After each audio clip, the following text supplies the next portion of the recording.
When I first started my Whealon project, I intended to use it to increase awareness for the homeless community in St. Louis. I first learned about Whealon back in November or December of 2010 when I was delivering food to the homeless camp down, which is off of Broadway by the riverfront in St. Louis. When I first went down there, I was told that there was one person in charge. She was the self-elected mayor of Whealon. When I first approached her, she was kind of hesitant about me bringing a camera, but after a few weeks of bringing other donations and just going down and spending more time, she, along with a select few individuals, were more free to me bringing out my camera and documenting what was going down there. I think the biggest thing was they started to build trust with myself because I wasn't coming down, snapping shots, and then leaving. I was actually spending, 2 to 3 hours down there at a time, getting to know people and not just going for a quick pic and then leaving. The first time I went down there, I was pretty shocked that, it's the middle of winter in St. Louis, right by the water, so it was already, from what I would guess, 10 degrees colder than it would be just walking down the normal street.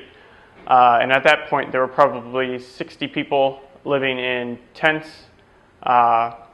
heating themselves with kerosene lanterns and basically a big fire pit. I was kind of shocked that this many people lived in the middle, right out in the open in our city. The biggest thing that shocked me was that it kind of was a problem that nobody else was aware of. These 50 people lived down there. They govern themselves, they live by rules. Everybody in the camp or the community had a job. So if it was out going to get water, getting firewood, cleaning up. So it was a community. It wasn't, when you think about homeless camp or homeless shelter, it wasn't one person for themselves. It was everybody living the way community should be to better the community or better themselves. After the first couple times of going down, I was able to use the photographs that I took to approach private individuals and then a few companies to get donations. Through that, I was able to partner with an actual charitable organization, so they were able to give letters to the businesses and to the individuals so they could write it off for taxes. Also, I was able to partner with a local construction company to donate spare lumber and spare wood and nails. So by the end of my project, not only were most of the people in Whealon, they went from living in a tent to more of an actual freestanding shack. So with all that wood, we were able to build around 18 different shelters for them to live in and call home. The Whealon that I photographed and documented and helped pretty much ended in May of 2011. There was a stabbing incident where one resident stabbed another resident and killed that resident. And because of that, the mayor and the person in charge of Health and Human Services for the city of St. Louis decided that it needed to be closed down.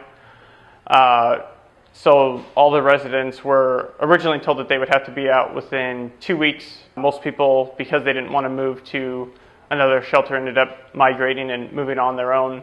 But the city still, in the beginning of June, bulldozed most of the 18 structures that they had created in a matter of minutes.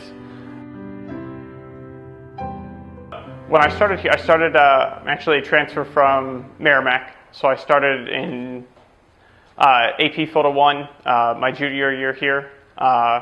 It's given me a lot more creative control over what I like to photograph.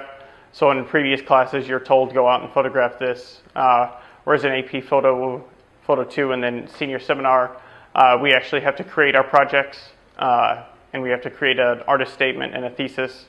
And from there, we have weekly and bi-weekly critiques, which allow us to build and grow as an artist and allows us to focus more on finding ourselves as an artist and finding our artistic direction rather than focusing on going out and finding pictures that maybe we would not want to photograph in the first place.